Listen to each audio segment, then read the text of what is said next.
Hi, my name is Colton Sulzer, and I'm doing the case study for the school philosophy and vision statement. The first thing we will talk about is the who. So the first year principal, Susan Potter, she is an experienced teacher and she is currently a middle school assistant principal. She is working in a suburban school district right now, so that is going to be a change for her. She was hired 1 year, 12 months before the completion of the new school, so she could help make staffing decisions for the new middle school. The other who is the advisory committee members and some of the guidelines for the advisory committee. The advisory committee consists of 4 teachers, all from different subject areas, which helps diversify the information and the ideas that are coming in from those teachers. Also consists of 4 parents. These parents are, again, part of the community, so they can help establish some good information and bring in some good ideas for the community themselves. Each member will get a vote, and the consensus makes the decision. Ideally, we would like all the community members to agree on the decision, but if that is unable to happen, then the consensus will win the vote. Now, community members can learn more about the importance of having a school vision and goals by asking questions. What does the vision mean? How do the goals relate to what our kids want and where we want our kids? The new school is to be built on the site of the elementary school and the high school, and it's going to take 18 months to complete. So we're already 6 months in, and it will hold 450 pupils. Now, 60% of the residents live on a farm. So again, that's something that the new principal Susan will have to um, learn how to work with because she is in a suburb area now. And the population is increasing 2% per year. So we also have to factor in how long will the school be able to maintain its size before anything else will have to be done, additions, new buildings, anything like that. Because the increase is happening because the school is located within 10 miles of a large city. So that population growth um, very well could continue at its current rate. Now, looking at the legal issues, so report any legal or ethical issues. Legally, no one is or was harmed, and this does not contravene in any current laws. Ethically, no contracts were broken, but the agreement is in question because the visionary planning and visionary committee was tasked with making the philosophy and vision statement. Um, but we'll get into how the agreement is coming into question. The visionary statement prior to the school being open is really important so that all staff members and students know the expectations of each other going in, and everybody can be on the same page. To synthesize exactly what is happening, we're trying to get the team to collaborate and develop a mission and vision statement. We want this to be done together so that everybody has a say and that it is put together as a team. Uh, impl- uh, Implementing a vision and goal for the new school is vital. This will show the direction the school is going and how they are getting there. This will communicate to the public and the students how we will be successful. And then it'll also reflect the core set of values and priorities that the school has. So again, this is very important to both the school and the community.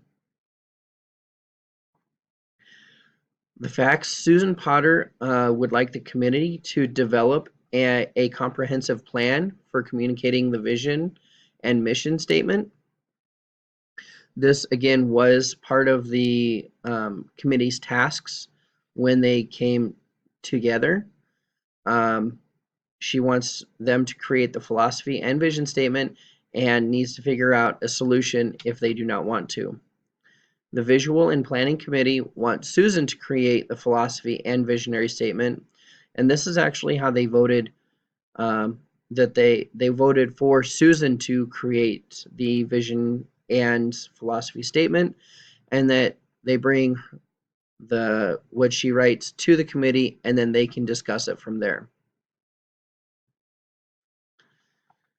So to review and prioritize the information, it's really important that this is handled correctly, because if it's handled incorrectly, it could upset the committee members, since they did vote for Susan to create the philosophy and vision statement. If she does not, they could feel that their vote really doesn't matter and question why they're even there. It could also be damaging to the stakeholders, the community, and the committee. Again, the committee could question why they're even there if what they voted does not go through. It could be damaging to the community, because all of the committee members are part of the community. So if they were to discuss anything that was going on about the committee, anything like that, it could come back and be detrimental to the school and the atmosphere of the school. And to undertake and implement this work within the school setting. So anything that really needs to be discussed in-house really should stay in the school setting.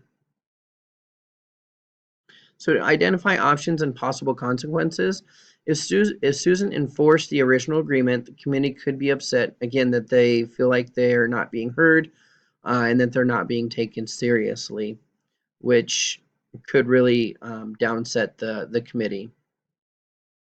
If Susan writes a philosophy and vision statement, then the committee is not doing all the tasks asked of them, because that, again, was part of the task that they were assigned when they came on to the committee.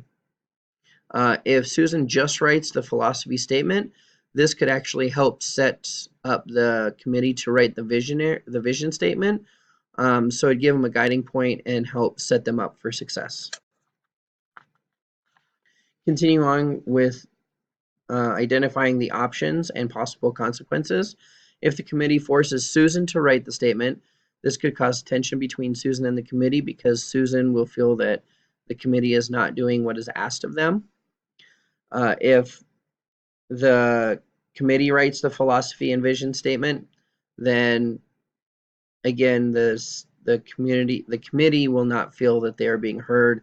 And then if Susan were to write the philosophy statement, this will give the committee a guiding point to write the visionary statement. Again, helping everybody work as a team. A disadvantage to a principal following the wishes of a committee is that they may fold under the pressure of the committee, and they may not feel comfortable standing their ground and being assertive. But some advantages are that the principal can bring new information to the committee and to the school, also bring a new atmosphere and some new ideas to help keep everything fresh. To evaluate my opinion, Susan should write the philosophy statement and have the committee vote on it and give their ideas and opinions on it. This will help because the committee wanted Susan to write the philosophy and vision statement. This is part of what they wanted, and then the committee may not approve the philosophy statement, or they may give some other ideas to make it more well-rounded. The choice for the best opinion or the best option, I believe, is for Susan to write the philosophy statement. This shows leadership of why they want Susan to write the philosophy and vision statement because they feel that she's the leader and this is really something for the leader to do. The committee can write the visionary statement. This creates a teacher buy-in because they are now a part of what is being created.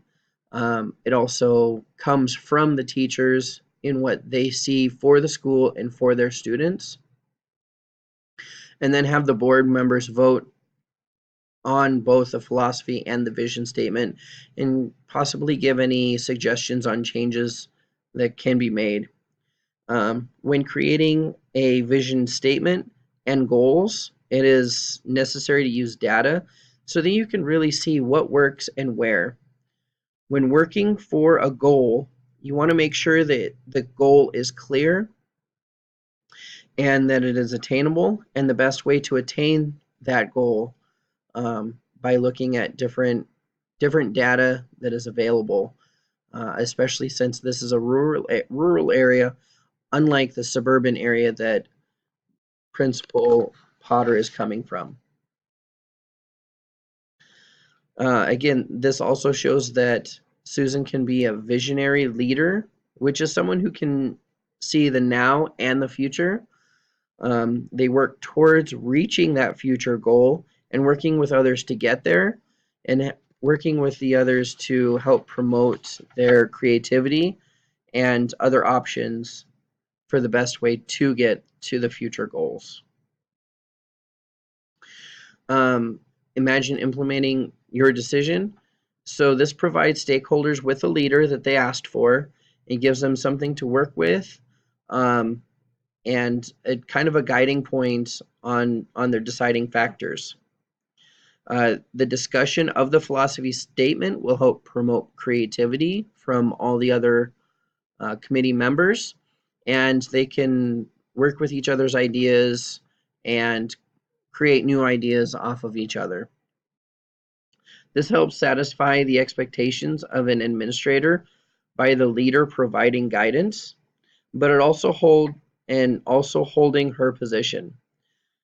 This expectation is very common in schools and have respect for their administration.